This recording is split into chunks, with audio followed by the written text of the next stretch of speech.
أعوذ بالله من الشيطان الرجيم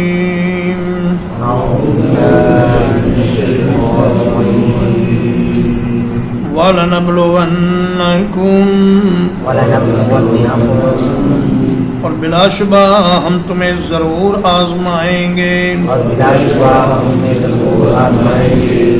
حَتَّى نَعْلَمَ الْمُجَاهِدِينَ مِنْكُمْ وَالصَّابِرِينَ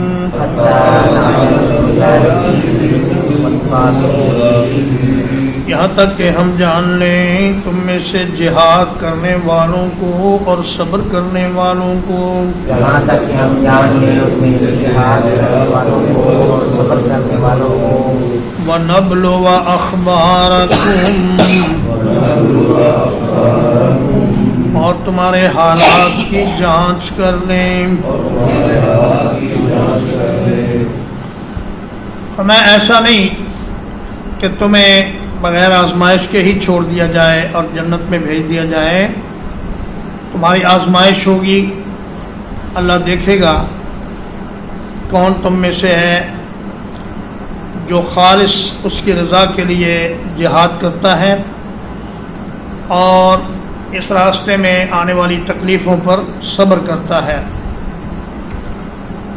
حتیٰ نعلم اللہ پاک تو ہر چیز کو پہلے ہی جانتے ہیں تو پھر یہاں تک کہ ہم جان لیں کا کیا مطلب ہوا تو حضرت عبداللہ ابن عباس رضی اللہ تعالیٰ عنہما فرماتے ہیں کہ اس آیت کریمہ میں نعلم کا مطلب ہے نرا یعنی ہم انہیں آزمائیں گے یہاں تک کہ ہم دیکھ لیں کہ کون ہے سچا مجاہد اور کون ہے صبر کرنے والا وَنَبْلُوَ أَخْبَارَكُمْ اور تمہارے حالات کی خوب تحقیق کریں گے جانچ پڑتال کریں گے اور دیکھیں گے کہ کون واقعی اللہ کے لیے نکلا ہے اور کون دنیا حاصل کرنے کے لیے اور غنیمت حاصل کرنے کے ارادے سے نکلا ہے یا کون ہے جو قبائلی تعصب کی بنا پر نکلا ہے جو خالصتاً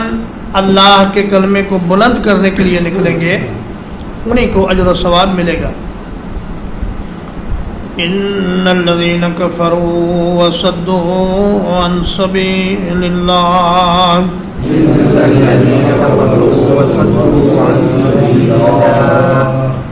یقیناً وہ لوگ جنہوں نے کفر کیا اور اللہ کے راستے سے روکا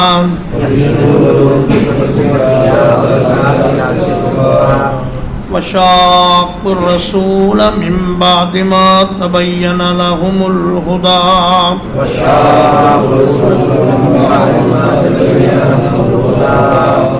اور رسول کی مخالفت کی اس کے بعد کہ ان کے لیے سیدھا راستہ واضح ہو چکا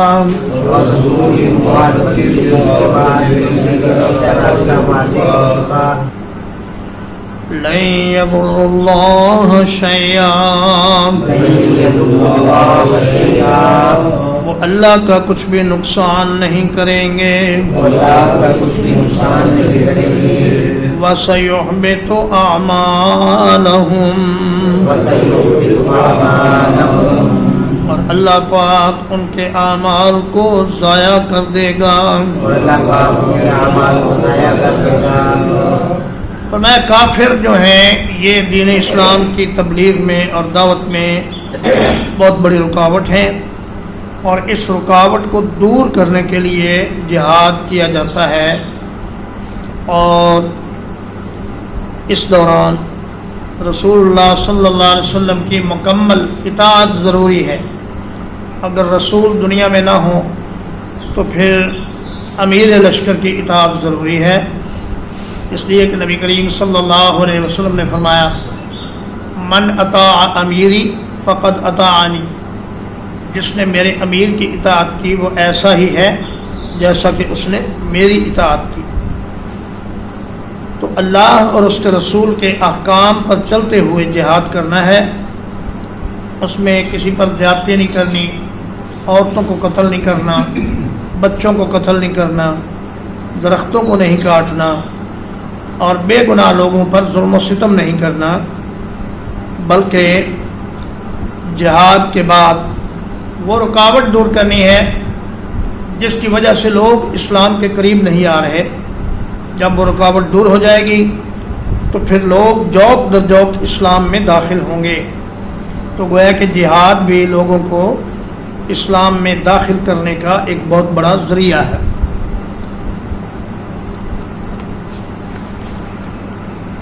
یا ایھا الذین آمنوا،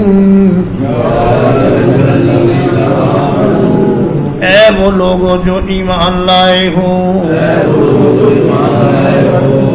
اطیعوا اللہ و اطیعوا الرسول، اطاعت کرو اللہ کی اور اطاعت کرو اس کے رسول کی. ولا تبطلوا اعمالکم، اور اپنے اعمال کو باطل نہ کرو. تو میں اللہ اور اس کے رسول کا کہنا مانتے ہوئے نیک کام کرو، دین کے کاموں پر عمل کرو. ولا تبطلوا اعمالکم، اپنے اعمال کو برباد نہ کرو. اعمال کے برباد ہونے کی 2-3 صورتیں ہیں. ایک تو یہ کہ عمل اللہ کے لیے خالص نہ ہو تو وہ عمل برباد ہے. اگر کوئی آدمی ریاکاری کے لیے، لوگوں کو دکھانے کے لیے یا کسی حکمران کو خوش کرنے کے لیے کوئی عمل کرتا ہے تو اللہ کے ہاں اس کا کوئی اجر نہیں. اور دوسرا یہ کہ وہ رسول اللہ صلی اللہ علیہ وسلم کے طریقے کے مطابق ہو. اگر کوئی عمل کتنا بھی اچھا ہو لیکن رسول پاک اور صحابہ کرام کے طریقے کے خلاف ہو تو وہ عمل باطل ہے.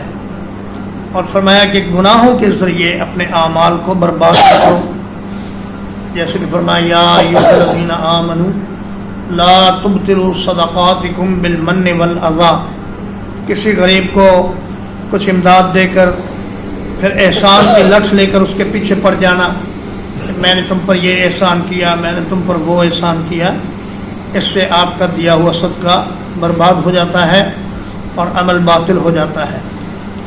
احناف نے اس سے ایک اور مسئلہ بھی اخذ کیا. وہ کہتے ہیں کہ کوئی بھی نفلی عمل، چاہے وہ نماز ہو یا روزہ ہو یا کوئی بھی اور چیز ہو، جب آپ نے اس کو شروع کر لیا تو اب اس کو ختم کرنا آپ کے لیے درست نہیں جب تک کہ وہ مکمل نہ کر لیں. مگر امام شافعی رحمہ اللہ فرماتے ہیں کہ جو کام شروع کرنے سے پہلے واجب نہیں تھا وہ شروع کرنے کے بعد بھی واجب نہیں ہے. ایک آدمی روزے کی نیت کرتا ہے لیکن دن کے 12 بجے اس کا یہ خیال بنتا ہے کہ روزہ کھول دینا چاہیے تو وہ بلا تکلف کھول سکتا ہے، اس پر کوئی گناہ نہیں، اس لیے کہ وہ ایک نفلی کام تھا. اگر وہ کر لیتا تو اسے ثواب تھا، اگر پورا نہیں کر سکا تو کوئی حرج کی بات نہیں. نبی کریم صلی اللہ علیہ وسلم دن چڑھے اپنی ازواج مطہرات کے پاس تشریف لاتے اور پوچھتے کھانے کو کچھ ہے. اگر وہ کہتی کہ نہیں ہے تو آپ فرماتے کہ پھر آج میرا روزہ ہے. تو نفلی اعمال میں سہولت ہے، مگر احناف کا یہ موقف ہے کہ جب ایک بار آپ نے روزہ رکھ لیا تو اب اس کو درمیان میں آپ افطار نہیں کر سکتے جب تک آپ اس کو مکمل نہ کر لیں. مگر دین میں آسانی ہے اور سہولت ہے، اس لیے امام شافعی کا موقف زیادہ صحیح معلوم ہوتا ہے. ان الذين كفروا وصدوا عن سبيل الله،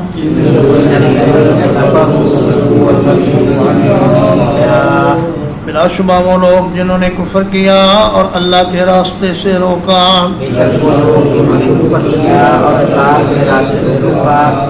ثم ماتوا وهم كفار،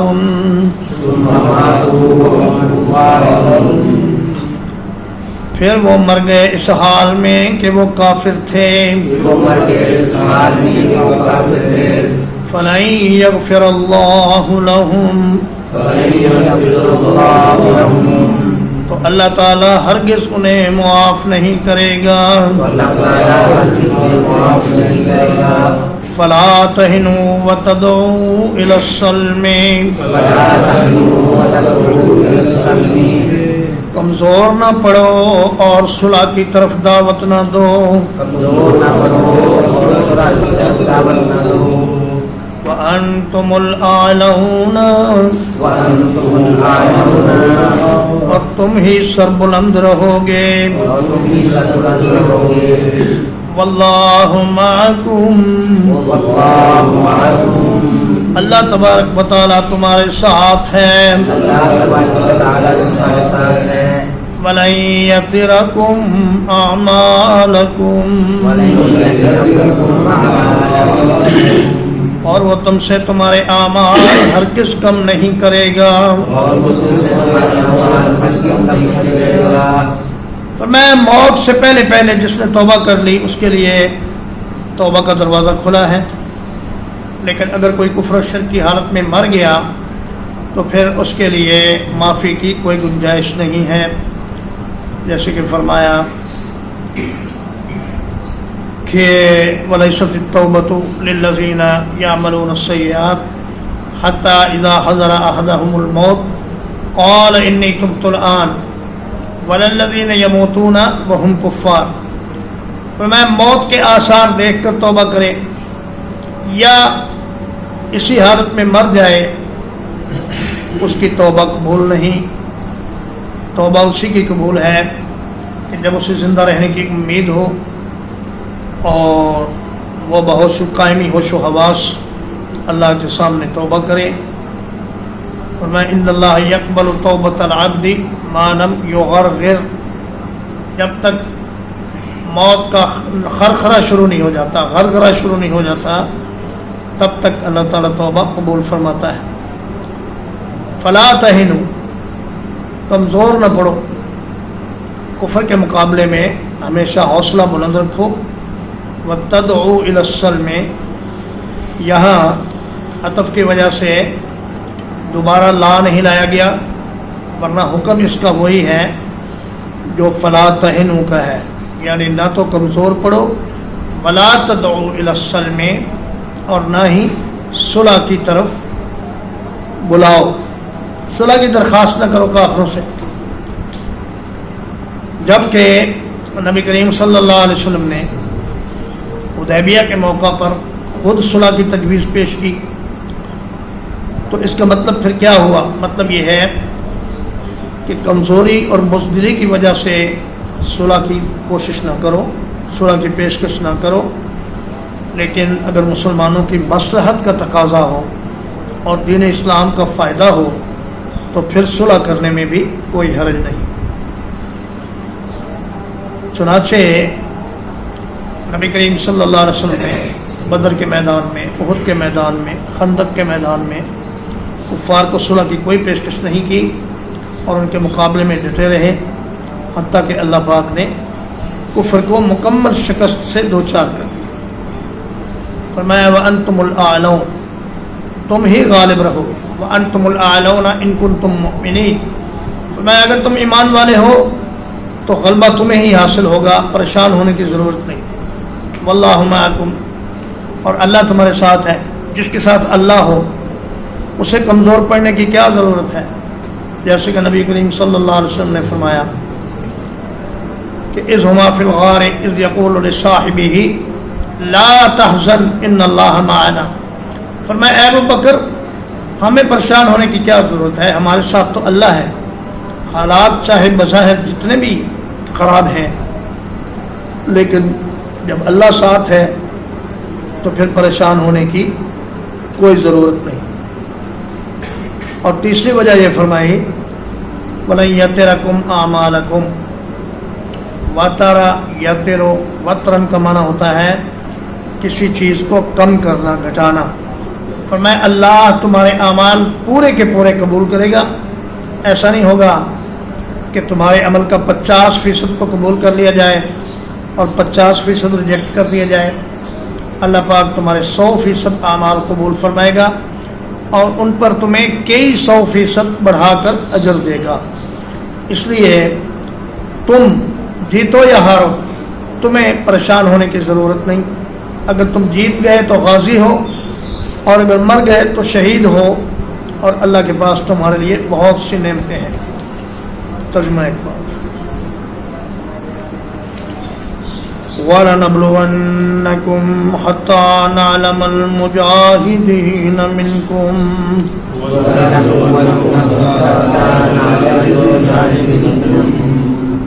اور بلا شبہ یقیناً ہم تمہیں آزمائیں گے یہاں تک کہ ہم جان لیں جہاد کرنے والوں کو تم میں سے.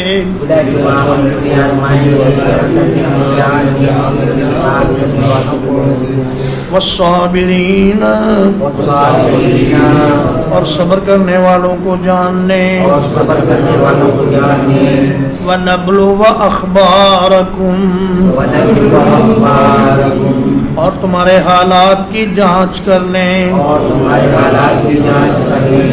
ان الذين كفروا وصدوا عن سبيل الله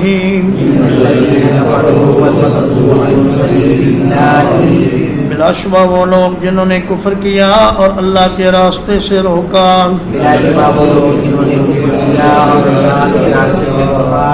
وشاقوا الرسول من بعد ما تبين لهم الهدى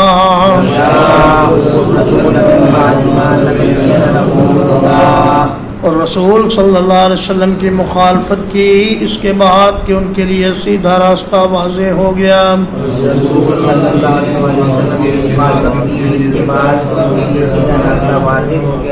لن يضر الله شيئا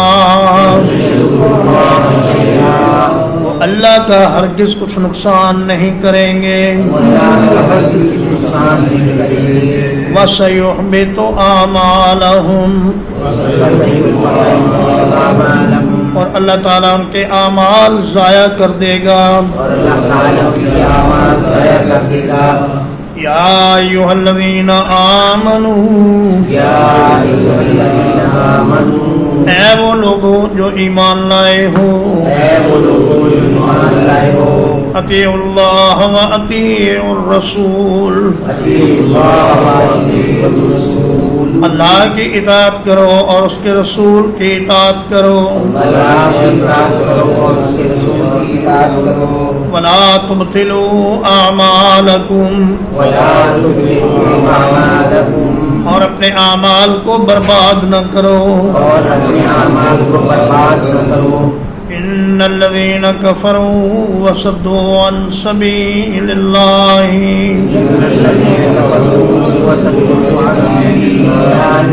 بلا شبہ وہ لوگ جنہوں نے کفر کیا اور اللہ کے راستے سے روکا.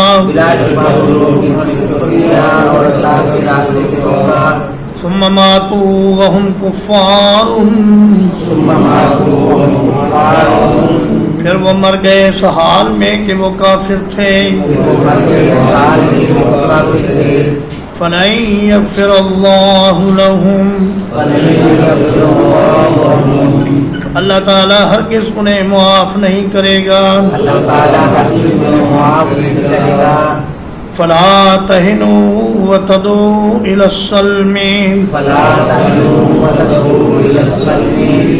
کمزور نہ پڑو اور صلح کی طرف دعوت نہ دو. وَأَنْتُمُ الْأَعْلَوْنَ اور تم ہی اونچے رہو گے. وَاللَّهُ مَعَكُمْ